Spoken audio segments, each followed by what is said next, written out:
Bonjour à toi et bienvenue sur ce nouvel épisode du podcast au service du vivant. Et j'ai une nouvelle invitée pour ce nouvel épisode et cette invitée, je l'ai rencontrée il y a quelques années dans un accompagnement au sein de l'Académie de l'acte d'Arnaud Rioux. Et dans son enseignement, j'ai été touchée par la sensibilité, la présence et un enveloppement d'écoute tout en lien avec moi, mon processus de guérison du féminin. Alors vous l'avez peut-être compris, cette invitée, elle est spécialisée dans l'accompagnement des blessures du féminin. Et puis elle a tout un processus d'accompagnement qui nous permet d'aller dans la délicatesse, la justesse et la profondeur avec la découverte de nos clés de notre réconciliation avec notre féminin.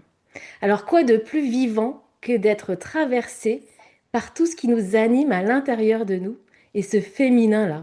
Alors j'ai le plaisir d'accueillir Sandrine Jobin pour ce nouvel épisode ensemble. Bonjour Sandrine. Bonjour Solène, merci pour ton invitation, je suis ravie d'être avec toi aujourd'hui. J'avais vraiment envie, ça fait un moment qu'on parle de pouvoir échanger sur ce podcast là ensemble. Et en fait, finalement, le bon moment est venu aujourd'hui parce que il y a tout un ensemble qui gravite autour de ce vivant qui est à la fois autour de nous et à l'intérieur de nous. Et finalement, dans ton approche, ben, on va pouvoir aller voir une des facettes, une des parties du vivant qui peut graviter vraiment à l'intérieur de nous, mais qui a vraiment un rayonnement à l'extérieur. Est-ce que tu es d'accord avec ça? Oui, tout à fait. Et j'aime poser une première question. La première question qui est quand même assez commune à mes interviews, c'est qu'est-ce qui t'anime, toi, dans ta vie, dans ton quotidien, qu'est-ce qui t'anime chez toi? Ce qui m'anime profondément chez moi, justement, c'est, j'allais dire honorer la vie, donc on est bien dans la thématique, c'est justement honorer la vie, mais sous toutes ses formes, et quoi qu'elle nous amène, parce que la vie, effectivement, je pourrais l'honorer plus facilement si je suis dans la joie, dans la gaieté, dans le partage.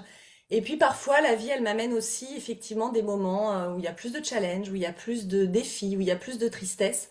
Et pour moi, honorer le vivant et la vie, c'est vraiment la prendre sous toutes ses formes, justement. Et de voir que dans ces moments où parfois j'ai des défis, où parfois j'ai des challenges, où parfois j'ai de la tristesse, bah, je me découvre un petit peu plus aussi dans ces moments-là. Et prendre la vie, pour moi, c'est vraiment la prendre dans sa globalité.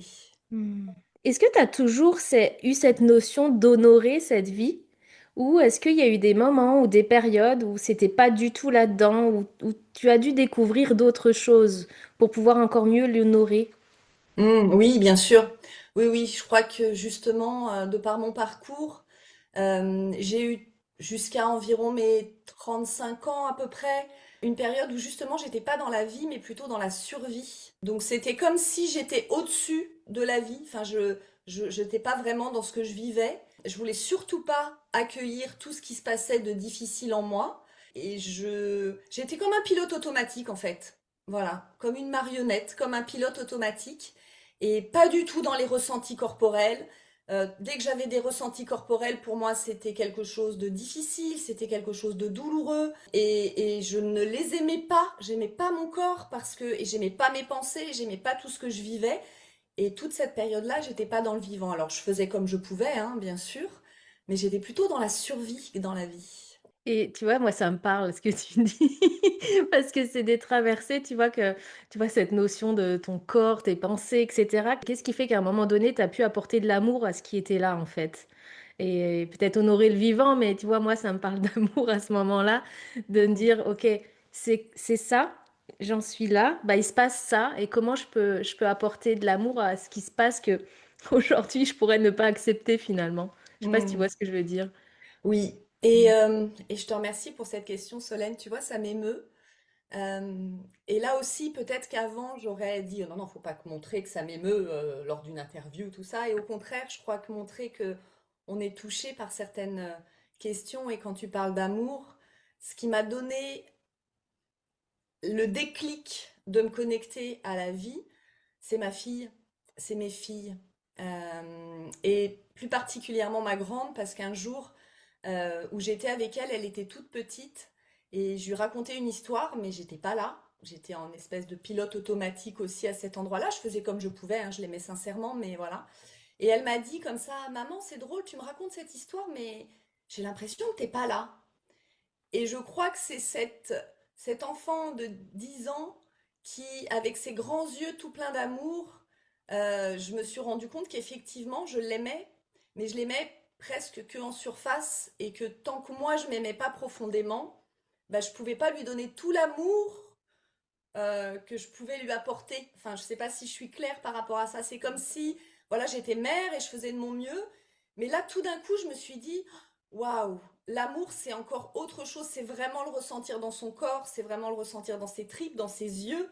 Et c'est vraiment elle, Tessa et Laureline, qui m'ont déjà fait comprendre que mon corps était en vie, puisque avant d'être enceinte, je n'imaginais pas que ce corps de femme puisse avoir des bébés. Voilà, j'avais cette croyance-là. Je croyais que je pouvais pas faire de bébé. Il n'y avait pas de raison médicale, hein, mais voilà, c'était ça. Et la première fois que j'ai ressenti la vie en moi et que j'ai senti que, ben oui, la vie se crée en moi, il y a déjà ce sentiment d'amour qui a émergé profondément, ce sentiment d'amour inconditionnel. Et c'est ensuite elles deux qui m'ont vraiment donné ce déclic de me dire, ok, est-ce que je continue à survivre et à survoler ce que je fais, ou est-ce que je plonge dans la femme que je suis, la mère, la, l'épouse, l'amie, etc. Et je vis pleinement tout ce que je vis pour partager aussi le vivant et l'amour avec mes filles. Mm. Mm. C'est beau. Mm. Merci. Et ouais, c'est beau. Mais peut-être que c'est ça qui m'émouvait avant de préparer l'interview. Peut-être que c'est ça qui était en résonance. Une fois que tu as pris conscience de ça, en fait, qu'a été le process pour toi? Parce que c'est le prendre conscience de ce qui se passe Mm. et puis après d'aller plonger. Tu vois, on est en face d'un constat. Après, bah, on Mm. prend des décisions en face de ce constat-là. Mais quand on prend la décision d'aller plonger, moi j'ai remarqué que c'est ce qui nous demande beaucoup, beaucoup, beaucoup de courage en fait. Est-ce que ça t'a demandé quoi, toi, d'aller plonger là-dedans et puis vraiment de reconnecter cette vie, vraiment ce vivant pleinement dans toutes tes cellules, quoi? Mm. Alors, je crois pas que j'ai eu conscience que j'étais courageuse à ce moment-là. Mhm. Je crois que surtout, ce qui est venu à ma conscience, c'est que j'avais un choix à faire. Et que ce choix, il était effectivement que je pouvais continuer à vivre cette vie en pilote automatique en faisant comme je pouvais, où je pouvais choisir d'aller explorer, de plonger dans mes tripes, de plonger dans mon histoire, de plonger dans mes défis de vie, de plonger dans tout ce que je pouvais ressentir aussi de façon corporelle. Et à partir de ce moment où juste... En fait, ça m'a demandé de l'amour. Tu vois, on en revient à l'amour, Solène. Je crois que Mhm. c'est l'amour qui m'a porté. L'amour pour mes filles, mais pas que. L'amour aussi pour mon incarnation. De me dire que, en fait, j'avais le droit d'être là, j'avais le droit de vivre, j'avais le droit d'être vivante, j'avais le droit de ressentir tout ça. Et que peut-être un jour, j'aimerais aussi mon corps, que peut-être un jour, j'aimerais mon histoire, que peut-être un jour, je pourrais m'apporter plus d'amour. Et je crois qu'en fait, c'est l'amour de mes filles, l'amour de mes proches, et l'amour après que j'ai tout ressenti dans la nature, qui a fait que j'ai plongé, en fait. Hmm. Et aujourd'hui, comment tu te sens avec tout ça, justement, et avec bah, tout ce chemin, ce cheminement que tu as fait, puis maintenant tout ce que tu peux proposer à partir de toi?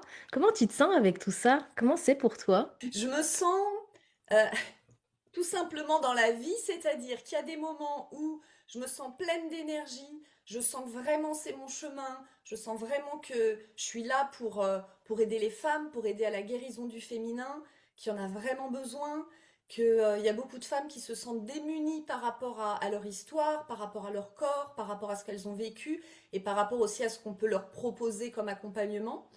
Et puis, il y a des moments où j'ai besoin d'être dans ma grotte, où j'ai besoin de revenir vraiment complètement à moi, où je vais beaucoup moins communiquer, où je vais avoir beaucoup de doutes aussi, parce que j'ai profondément la foi dans ce que je fais. Et puis, il y a des moments où il y a les doutes aussi qui arrivent. Donc, aujourd'hui, je suis prête à accepter qu'il y a toutes ces facettes de moi, en fait. Là où avant, je les regardais pas du tout. Et je regardais ni les facettes qui ne me plaisaient pas, les moments où je me sentais en colère, parce que bien sûr que, voilà, même si j'accompagne maintenant depuis des années, il y a encore parfois des moments de colère, des moments de tristesse, des moments de peur. Mais j'aime aussi tout ça. Et je crois que je m'accepte plus dans ma totalité, en fait, tout simplement, maintenant me vient aussi, c'est que peut-être avant, je résistais dans les choses qui étaient difficiles, là où maintenant, je sens que j'ai besoin de prendre du temps pour moi et d'être dans mon cocon et dans ma grotte, et ben je vais m'accepter à ce moment-là. Et je vais plus résister à ces moments-là. Je me dis, ok, là j'en ai besoin. C'est pas le moment de communiquer, c'est pas le moment d'être sur les réseaux, c'est pas, et ben c'est ok. Euh, et du coup, je sens que bah, au moment où je vais communiquer, au moment où je vais partager, au moment où j'anime, au moment où je reçois, bah là je suis effectivement pleinement dans la vie et pleinement dans la possibilité de partager. Ouais, c'est comme si, ce que j'entends, c'est comme si je suis dans la résistance, finalement, dans ce que je vais partager, je vais pas vraiment être dans la vie pleinement à cet instant-là parce que je suis dans cette résistance-là. Et oui, je crois que si je résiste à une partie de moi, c'est comme si je ne m'acceptais pas complètement dans ma totalité et que du coup, je vais pas aller voir la richesse qu'il y a derrière cette résistance aussi. La Hmm. richesse Hmm. de ce que ça peut m'apporter de pleinement être dans le flot de la vie. Moi, là, l'eau est vraiment un élément qui me porte beaucoup, qui m'inspire beaucoup. Pour moi, si je suis pas dans le vivant, c'est comme si je stagnais et un lac qui va stagner, un étang qui stagne, eh ben ça pourrit à un moment ou à un autre. Là où il y a besoin que ça circule, il y a besoin qu'il y ait du mouvement. Et la résistance va figer, va resserrer, va bloquer.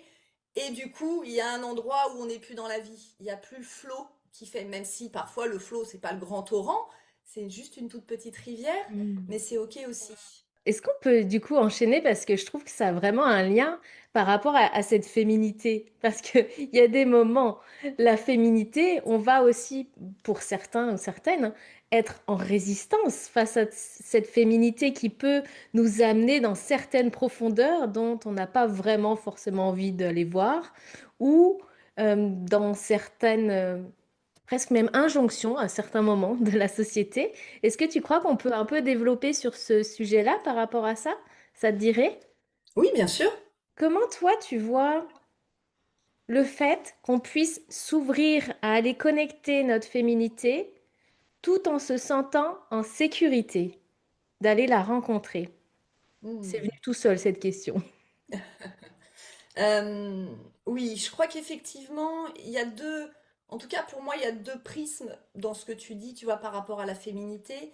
Il y a ce que moi je suis prête à accepter de la femme que je suis et comment j'incarne ma féminité, qui n'est pas que le fait de se maquiller, porter des robes, enfin voilà, bien au contraire, c'est plutôt honorer le corps qui est le mien en tant que femme et là, effectivement, je vais avoir besoin de moi me sentir en sécurité intérieure. Donc, on va revenir à l'amour, c'est-à-dire être assez en amour pour la femme que je suis, avec les formes que j'ai peu de formes ou que j'en ai beaucoup, quelle que soit ma couleur de peau, quelle que soit, enfin, tu vois, voilà. Donc, être en amour pour la femme que je suis. euh, et puis, toutes les injonctions tu as parlé de la société, mais on a aussi nos parents, parce que nos parents, ils font comme ils peuvent, notre famille, le regard des autres femmes, le regard des autres hommes, et puis là, bien sûr, en fonction du pays où on vit aussi. Et du coup, l'acceptation de sa féminité, je crois qu'elle passe vraiment par ces deux prismes. C'est déjà moi pouvoir m'aimer assez profondément et trouver ma propre sécurité intérieure pour pouvoir l'accepter, la développer, la montrer ou pas, parce que voilà, ça c'est à chacune d'en décider. Il y a pas de modèle précis et vraiment pour moi ça c'est quelque chose de très important.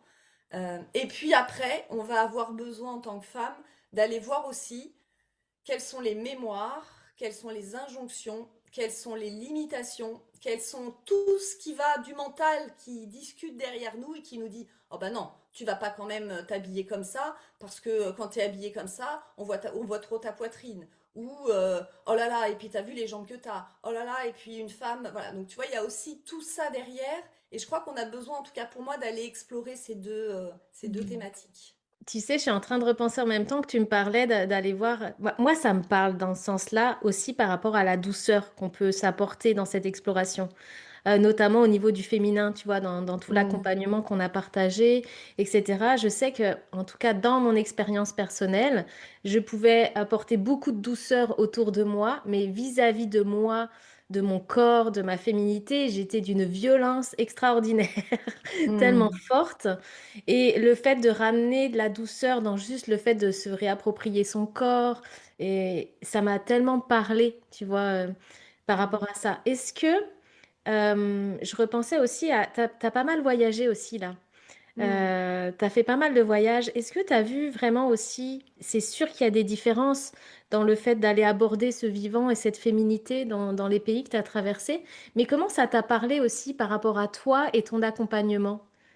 Mm. Alors il y a deux choses. C'est que tu vois par rapport à la douceur dont tu as parlé, j'ai envie de revenir dessus parce Mm. qu'effectivement, en tant que femme, on est, en tout cas dans les femmes que je peux accompagner ou que je peux rencontrer, parfois on est très maltraitante avec nous-mêmes. Et j'utilise ce mot vraiment je le choisis parce que effectivement, on peut apporter en tant que femme, en tant que mère, en tant qu'épouse, en tant qu'amie, on a, je crois, cette capacité innée d'être dans la douceur, d'être dans la délicatesse, d'être dans cette puissance aussi de pouvoir accueillir dans nos bras les personnes qui sont autour de nous avec beaucoup de gentillesse, sans jugement, sans a priori. Là où pour nous, pour le coup, on va effectivement beaucoup se juger, beaucoup se regarder, enfin ne pas aimer des endroits de nous. Et c'est vrai que parfois on est assez maltraitante. Et je trouve que oui, c'est important dans cette sécurité intérieure et dans cet amour qu'on a besoin d'apporter à notre corps, déjà de revenir dans la douceur. Ça, c'est sûr. Ensuite, par rapport effectivement au voyage que j'ai fait, là dernièrement, précisément, je suis allée au Kenya, par exemple, et c'est vrai que j'ai découvert des femmes qui, euh, dans leur féminité, comment dire, c'est comme si elles honoraient leur féminité de par les couleurs qu'elles portent, de par les bijoux qu'elles portent, de par les regards qu'elles posent, de par les chants, de par voilà, elles font beaucoup de là c'est drôle parce que voilà, elles font beaucoup de bijoux. Donc là, j'ai juste un petit voilà, ça m'a été offert mais ce que je veux dire c'est que effectivement, moi je suis venue avec mon regard de femme occidentale et j'ai été profondément touchée par le fait que ben on arrivait, elle parlait pas anglais, enfin voilà, on arrivait à communiquer et justement on communiquait par le regard, par la douceur, par les mains, en se touchant les mains, par le rire. On a beaucoup beaucoup ri aussi. Euh, c'est des femmes qui possèdent, en tout cas au niveau matériel, beaucoup moins que nous en tant que femmes occidentales. Moi j'ai la chance effectivement de vivre dans une maison, d'avoir un jardin. Et là où effectivement elles ont quasiment rien, mais par contre elles sont tout le temps dans cette joie et beaucoup dans le moment présent aussi. Il y a quelque chose de cet ordre-là, tu vois. Là où peut-être nous en tant que femmes aussi, on parle beaucoup de charge mentale en ce moment, mais oui c'est vrai, on essaye de travailler, on essaye d'être là pour nos enfants, d'être là pour nos compagnons, notre compagne, on essaye d'être là pour nos amis. Enfin là, mais parfois on n'est pas dans ce qu'on est en train de vivre là.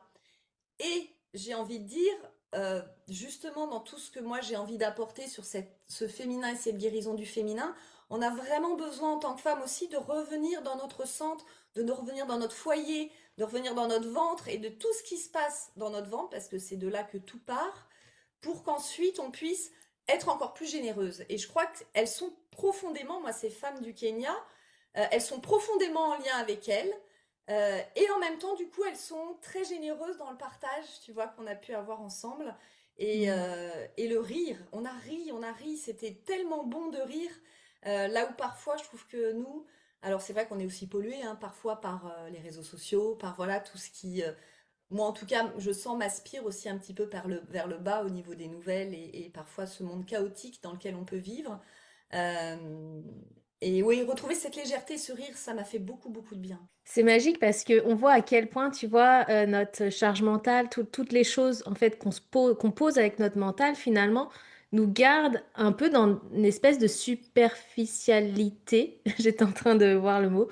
Et alors que si vraiment on va venir revenir vraiment à soi puis redescendre vraiment au cœur, finalement on peut atteindre une profondeur mais qui n'est pas lourde, tu vois, une profondeur qui est complètement légère et qui amène des échanges et une manière de voir la vie comme ce que tu partages de tes rencontres au Kenya, tu vois, je trouve que c'est de voir à quel point ça nous garde là, juste là, tu vois.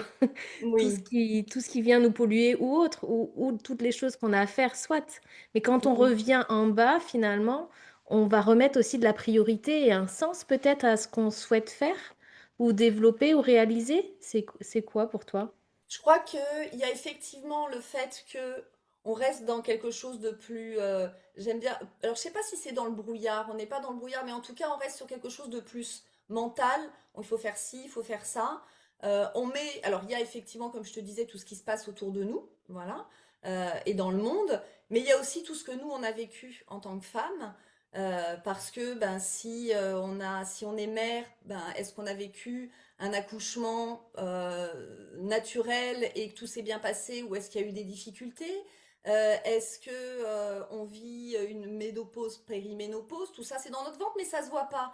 Est-ce que on a vécu un IVG? Est-ce qu'on a vécu un traitement pour la fertilité? Tout ça, c'est vraiment passé sous silence. C'est quelque chose dont les femmes ne parlent pas. Mais entre elles, elles en parlent. On parle parfois de sexualité, par exemple, mais tous ces sujets-là, même l'endométriose, enfin tout ça, tout ce qui se passe en termes de notre féminin et dans notre bassin, dans notre sexe, dans notre utérus, c'est vraiment quelque chose qu'on tait, nous aussi, euh, pour faire ce qu'on a à faire dans notre journée, parce qu'on se dit que ben, c'est passé, c'est pas grave, on fait avec, on prend une petite pilule pour nous aider à passer des symptômes, ou voilà.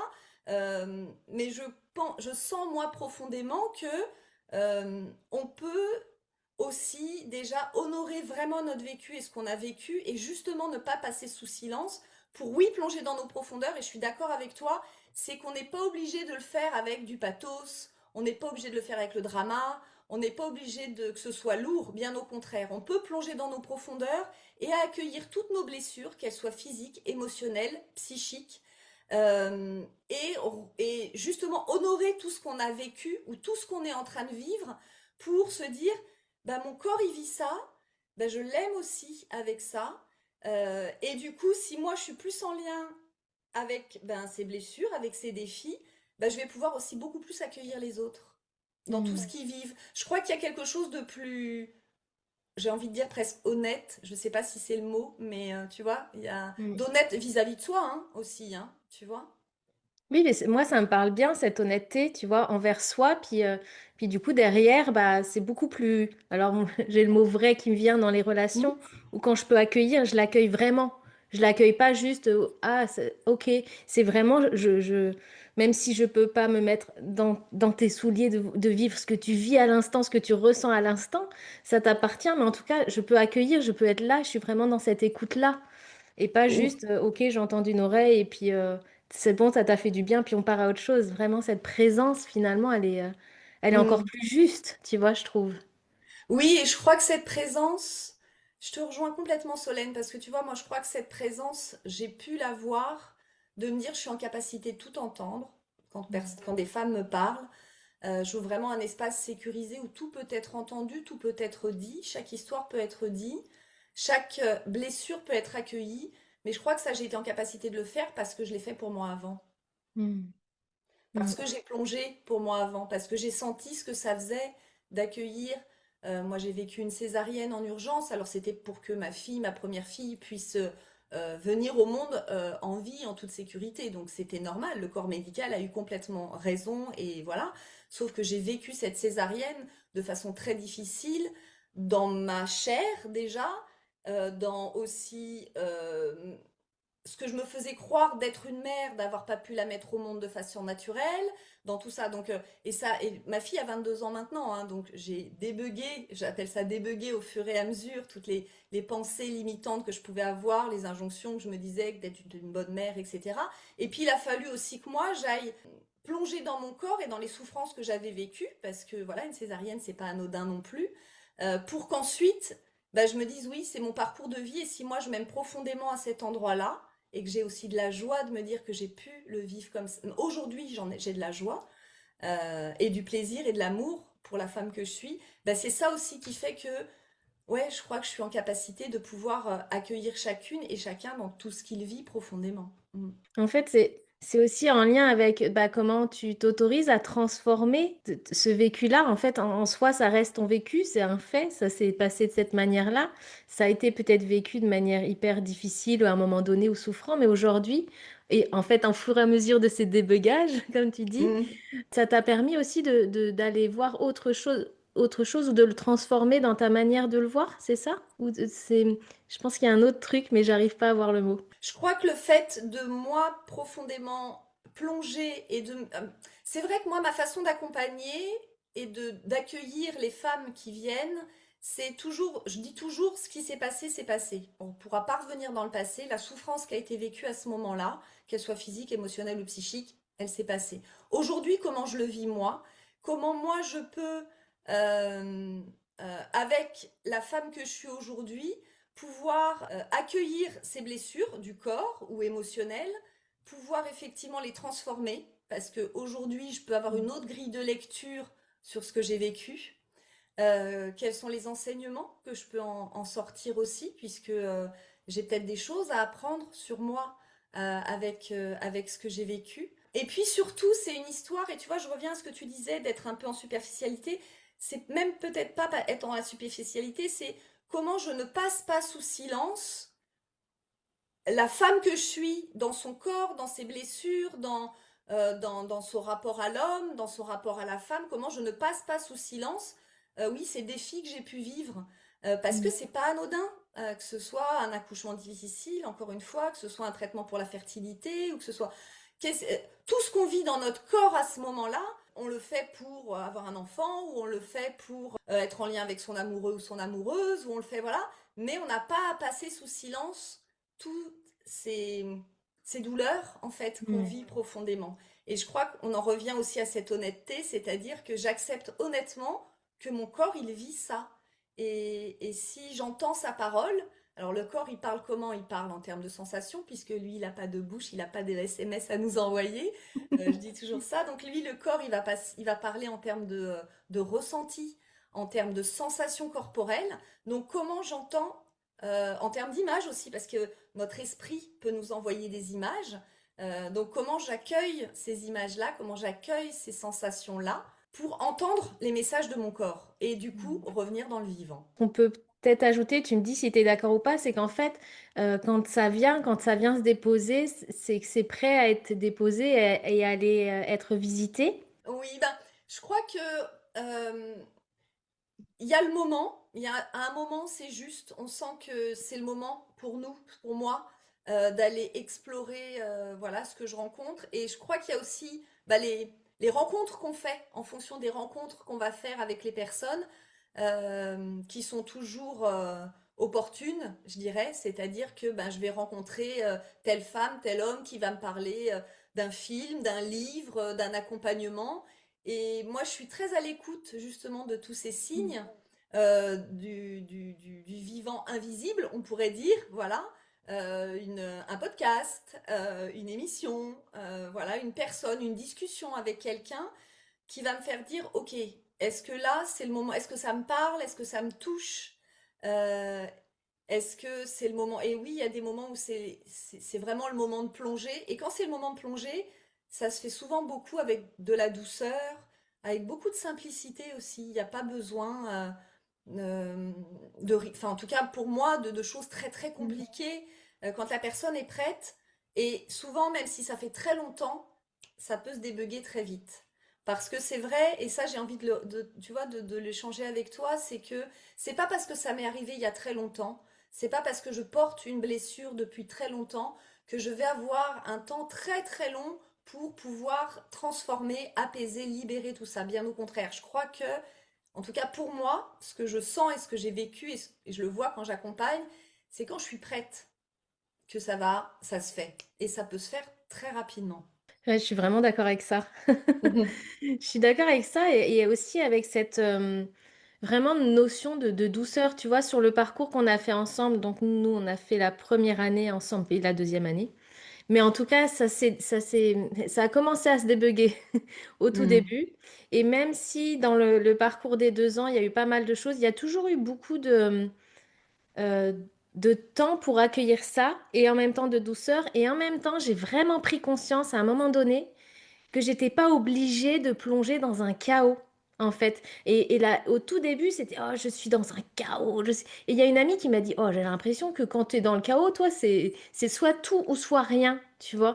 Et pendant pendant ce temps de partage, j'ai vraiment compris que bah non, c'était pas tout ou rien et qu'en fait, je pouvais vraiment y aller et que c'était complètement OK, que ça pouvait, bon, on l'a dit tout à l'heure, mais ça pouvait être complètement léger, c'est-à-dire que je peux y aller quand c'est prêt, ça y va, je sens pas cette lourdeur-là en fait quand c'est prêt. J'ai pas Hmm. senti ça. Ça m'a permis vraiment de prendre conscience que quand c'est OK, c'est beaucoup plus fluide que quand tu veux forcer et que tu es en résistance et tu veux y aller alors que c'est peut-être pas le moment tout de suite. Oui, oui, et puis il peut y avoir des étapes aussi. Mm. Moi, je nous vois un peu comme un oignon, c'est-à-dire que je vais aller regarder ce qui se passe à un moment donné de mon histoire, en fonction de ce qui émerge, et puis je vais transformer, je vais apaiser, je vais libérer, et puis comme mon corps et mon inconscient bah, se sent plus en sécurité, il se sent plus aimé, bah, il va faire émerger d'autres choses. Donc pouf, on arrive dans la deuxième couche de l'oignon, tu vois? Et c'est vrai que pour moi, le chaos fait partie du vivant. De toute façon, le chaos fait partie du vivant. L'eau, si elle ne bout pas, c'est le chaos, hein, tu vois, et ben effectivement, elle va pas se transformer et devenir de la vapeur. Donc, on a le chaos fait partie du vivant. On en avait déjà parlé ensemble. L'enfant, quand il va commencer à marcher, bah d'abord, il passe par un moment chaotique. Il se lève, il tombe, il se lève, il tombe. Et on peut apporter de la douceur et pas que de la douceur. Moi, j'amène aussi de la tendresse, Mm. tu Oui. vois. Le chaos, effectivement, c'est pas forcément on se déchire les tripes et puis le chaos, ça peut être aussi tout simplement se dire là, je me sens perdu en ce moment, il y a quelque chose qui est en train de se transformer, il y a un point A, un point B, j'arrive pas à voir où je suis entre les deux, mais je vois que ça brasse, je vois que j'ai du mal à retrouver mon ancrage, je vois que j'ai du mal à me reconnaître aussi parfois, parce que dans ces moments de transformation, bah, on a du mal à se Mm. reconnaître, puisqu'on évolue. Euh, mais on peut apporter plein de tendresse à ce moment-là. Voilà, de se dire, ok, je me lâche la grappe à ce moment-là pour dire, ok, ben là pour l'instant c'est le chaos, ok, je vais le regarder le chaos, ok, le chaos il m'apprend ça, il m'apprend que ben, profondément mon corps pour l'instant je le vis comme un champ de bataille. Comment je fais pour faire différemment? Ben, pour l'instant je sais pas, c'est pas grave. Au moins Mm. j'accepte cette étape, tu vois aussi. Donc c'est comme si on prenait des petites étapes dans le chaos pour pouvoir arriver sur la guérison, en fait. Et je crois Mm. que, et excuse-moi, je voulais juste rajouter ça, c'est que ce qui est important pour moi, dans tout ce que je fais, quand j'accompagne, que ce soit en groupe ou en individuel, c'est vraiment de vous... C'est vous qui avez le pouvoir de ça. C'est-à-dire que moi, je vous accompagne, j'essaye de vous guider, je suis en soutien, je suis là aussi pour installer un espace sécure, mais c'est vous qui activez ça en vous. C'est vous qui avez le pouvoir d'aller regarder quelles sont les injonctions. C'est vous qui avez le pouvoir d'aller regarder quelle est votre histoire, d'aller faire même remonter à votre mémoire, parce qu'on se rend bien compte que parfois, ben, on a oublié certaines choses qui nous étaient arrivées. Donc ça, tout ça, ça vous appartient. Et je trouve que c'est important de ne pas voir la personne qui accompagne comme, parfois on dit, le sauveur. Voilà, c'est pas moi qui Mm. fais. Moi, je suis juste là pour initier, pour impulser, pour apporter de la tendresse et justement cet espace sécurisé. Et la vie et la joie aussi, parce que on peut vivre aussi le chaos dans la joie. Et ça, c'est cool. Ça, c'est bien, tu vois. Bah, tu vois, ça me fait penser au rire que tu partageais, le Oui, fait que tu as beaucoup ri. Ah, c'est ouais. tellement bon de rire.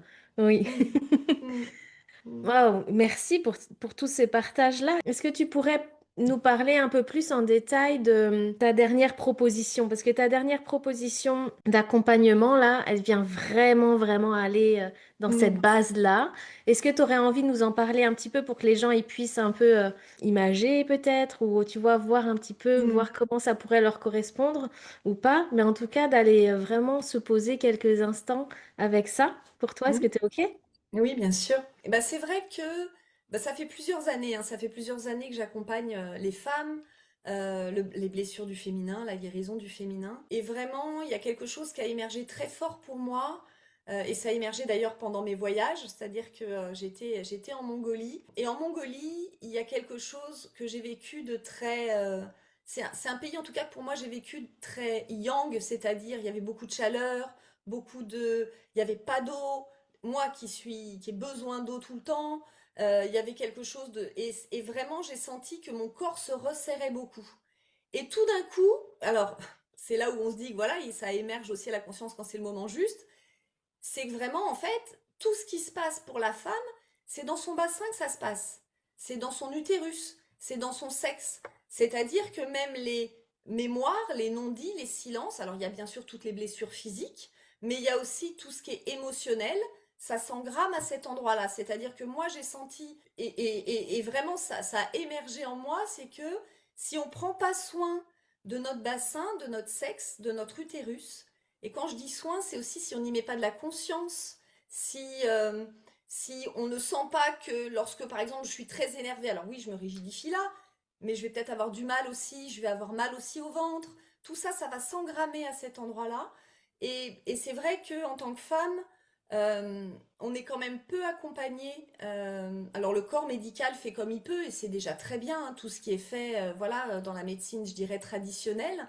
Et bien sûr, je n'encourage pas les personnes d'arrêter la médecine traditionnelle, bien au contraire, elle nous apporte certaines solutions, mais je trouve quand même que souvent, en tant que femme, on est démunis face à ce qui nous est proposé. On n'est pas forcément pris en compte dans les symptômes qu'on peut ressentir. Et si on n'est pas en lien avec notre bassin, avec notre utérus, avec tout ce qu'on vit à cet endroit-là, eh ben, ça va jouer sur nos émotions, ça va jouer sur notre corps, ça va jouer sur notre façon de nous alimenter, ça va jouer sur notre façon de parler, ça va nous jouer sur notre façon de dormir, ça va, voilà. Et c'est vrai que du coup, moi, j'ai eu vraiment envie de resserrer mon accompagnement pour que les femmes puissent prendre conscience déjà de ce qui se passe dans leur... Alors, je l'ai appelé le calice parce que c'est leur coupe, en fait. Hmm. Voilà, c'est leur coupe sacrée, c'est leur Graal. Donc déjà, tout ce qui s'y passe en termes physiques, émotionnels, psychiques, toutes les mémoires qui y sont engrammées aussi. Et puis ensuite, pouvoir voir toute la richesse et toute la puissance qu'il y a à cet endroit-là. Parce que quand on est en lien avec notre bassin, tout part du bassin. On est sur le premier et deuxième chakra aussi. Donc, c'est l'ancrage, c'est le plaisir, c'est le désir de vie. C'est donc tout part de cet endroit-là pour qu'ensuite on puisse être dans notre puissance créatrice. Parce que à cet endroit-là, il n'y a pas que la création d'enfants. C'est de là, de par la création de nos projets, la création de nos rêves, de tout ce qu'on va avoir envie de faire. C'est vraiment de cet endroit-là que ça part. Et c'est aussi un endroit où, euh, en sophrologie, on dit, on pose une cuirasse dessus. C'est-à-dire que pour pas ressentir ce qui se vit en termes d'émotions, ou en termes de souvenirs, ou en termes de blessures, eh ben on va mettre une cuirasse à tout cet endroit-là. On va mettre aussi un voile à cet endroit-là. Et donc, on va plus avoir de ressenti. Et on va Hmm. plus être en lien avec nos cycles. Et on va plus être en lien, voilà, avec tout ce qu'on a vécu. Et moi, je l'ai vécu même personnellement, puisque, bah voilà, je vais te partager quelque chose d'un peu intime, mais moi, ça fait 1 an et demi que je n'avais plus mes lunes. Donc, j'avais plus mes règles depuis 1 an et demi. Donc, dans le corps médical, médecine traditionnelle, au bout d'1 an, on dit, je suis une femme ménopausée. Donc, pouf, je suis rangée dans la catégorie femme ménopausée. Donc, j'ai œuvré par rapport à ça, j'ai été regarder ce que ça disait de moi, qu'est-ce que ça me faisait depuis avoir mes lunes, etc. Et là, ça fait 6 mois, donc depuis le mois de juin, où justement j'ai resserré beaucoup mon accompagnement sur le calice. Donc bah du coup, moi j'expérimente aussi régulièrement, puisque voilà. Et j'ai vécu beaucoup de choses, j'ai vécu beaucoup de transformations. Il y a même des souvenirs qui sont revenus à ma mémoire. Donc j'ai été regarder ce que ça disait, ces souvenirs. J'ai été voilà libérer ces souvenirs. J'ai senti qu'il y avait de la légèreté même qui se mettait dans le bas de mon ventre. Je l'ai vraiment ressenti physiquement. Et le 25 décembre, j'ai eu mes lunes. Ça Le faisait un an 25 et décembre. demi. Voilà. Donc, ça faisait 1 an et demi. J'étais rangée dans la catégorie femme ménopausée. Parce que, ben voilà, la société, la manière dont on vit, on met tout dans des cases. Donc, les femmes sont mises Hmm. aussi dans des cases. Voilà, par rapport à la féminité, sexualité, etc., leurs règles, leurs lunes, etc. Et puis en fait, je me suis dit, ben ouais, non, c'est-à-dire que quand on plonge à cet endroit-là et qu'on transforme, eh ben le corps réagit. Et du coup, je peux plus me mettre dans une case. Donc c'est aussi ça que j'ai envie de partager avec les femmes, c'est que je dirais tout ce que la société traditionnelle nous dit, ça nous met dans des cases et ça nous donne des pistes, mais ce ne sont que des pistes. Et ce que Hmm. chacune va vivre va être une histoire unique. Moi, mon histoire, elle est unique. Et toutes les femmes que j'accompagne, leur histoire est unique aussi. Et le corps physique réagit à ce qu'on vit.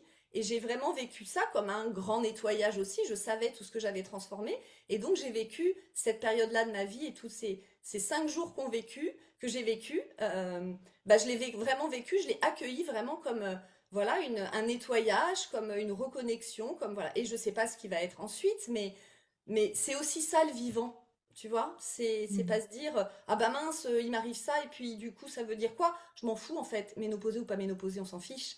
C'est que je suis une femme unique, vivante, et ce qui se passe dans mon ventre, en fonction de ce que je vis et ce que je traverse et ce que je transforme, eh ben ça va faire bouger les lignes, ça va faire bouger aussi ma grille de lecture et ma façon de voir, me voir et de voir le monde aussi. C'est magnifique. Mm. C'est Merci. magnifique parce que je trouve que si c'est... Tu vois, tu parles de cette puissance aussi qui est là et que parfois on peut ressentir et qui, parfois, moi, des fois, ça m'a fait peur hein, de ressentir Mm. cette puissance-là en disant waouh, waouh, waouh, c'est quoi? Et en même temps, c'est tellement précieux finalement parce que elle nous appartient à nous, juste à nous. Et à nous d'en décider aussi ce qu'on souhaite faire, tu vois. Je trouve que c'est Mm. beau. Et Mm. elle est puissamment vivante. Bah, je sais même pas si ça se dit puissamment. Vivante, c'est Oui. puissamment vivant. Ça nous montre à quel point c'est vivant à l'intérieur de nous et Mm. comment, du coup, ça réagit en fonction des histoires qu'on se raconte, de comment on veut le transformer. Waouh, c'est trop beau. On Mm. est Mm. déjà quasiment à la fin de l'interview. Mm. Oui, ça passe vite. Ouais, ça Ça passe passe vite. super Et vite. juste, je vais rebondir sur ce que tu dis par rapport à la Vas-y. puissance. Alors déjà, je crois que puissamment, ça se dit. Puis même si ça se dit pas, c'est pas grave. Moi, j'adore inventer des mots, donc c'est super. La puissance, effectivement, de la femme, là aussi, et dans Calice, c'est vraiment quelque chose que j'aborde parce qu'il y a aussi différents prismes à regarder. Il y a qu'est-ce que moi, je me raconte de la puissance, de ma puissance par rapport à comment j'ai été éduquée, parce que je suis une femme en fonction de là où je vis, en fonction de ce que j'ai vu aussi des autres femmes qui peuvent être puissantes, donc c'est ça.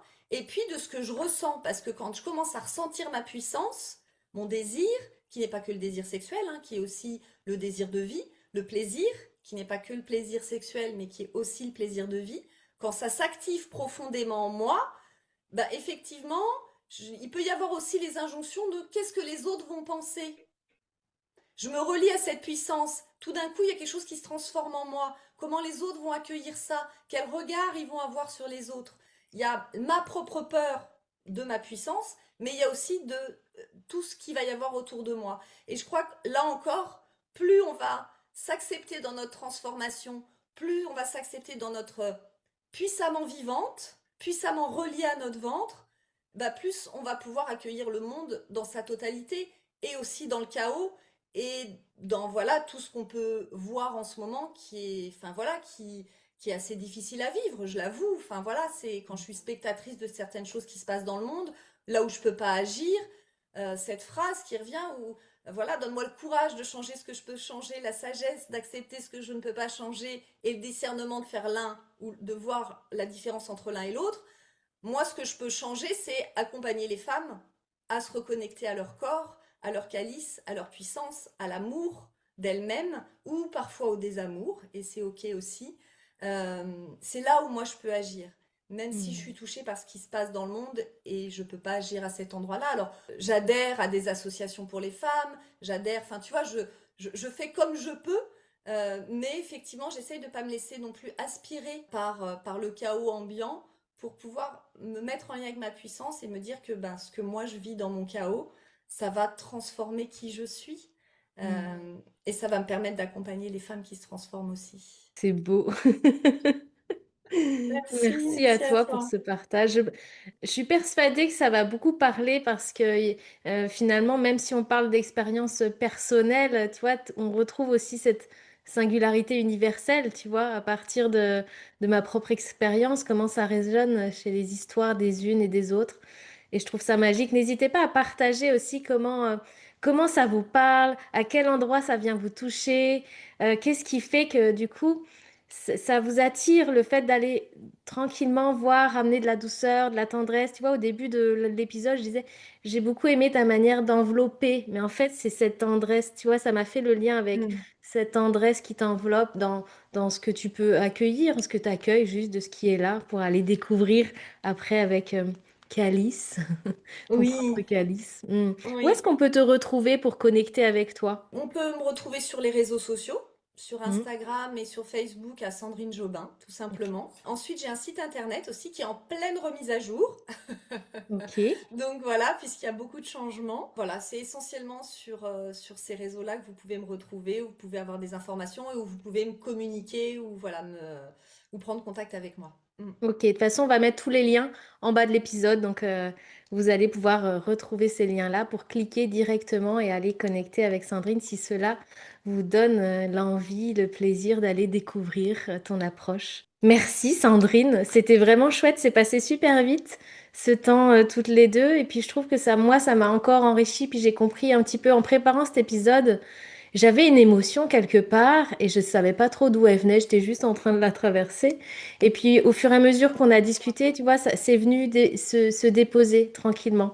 Donc Mm. merci pour ça, c'était en direct. Mm. Ben écoute, je t'en prie, merci Solène, merci à toi déjà pour ta proposition, parce que je trouve que voilà ce que tu crées et ces interviews que tu crées, c'est vraiment précieux et j'aime beaucoup voilà ta façon de le faire. J'ai été enchantée et honorée que tu me le proposes et puis de partager avec toi voilà cet épisode, un moment de vie aussi, un moment entre nous, et puis de se découvrir un petit peu plus, parce qu'en fait, même si voilà, on s'est vu pendant plusieurs années. Enfin, voilà, je Mm. trouve qu'au fur et à mesure où on échange et où on communique, bah, c'est comme ça aussi où on se découvre, nous deux, et puis nous personnellement aussi. Parce que, tu vois, j'avais pas fait le lien que le déclic, c'est outre que c'était ma fille, que le déclic qui m'a donné envie d'arrêter de survivre et d'être vraiment dans le vivant, profondément, c'est l'amour. Donc, Mm. c'est beau. Mm. Donc c'est avec vraiment un tas d'amour qu'on va vous laisser Mm. aller explorer tout ça. Merci pour ton écoute, merci pour tes partages. Si tu as envie de partager cet épisode autour de toi, avec plaisir. C'est comme ça que vit ce podcast sur les plateformes d'écoute ou sur la chaîne YouTube. Donc on se retrouve très bientôt pour un nouvel épisode par la suite. Et en attendant, prends soin de toi en conscience. À Mm. tout bientôt!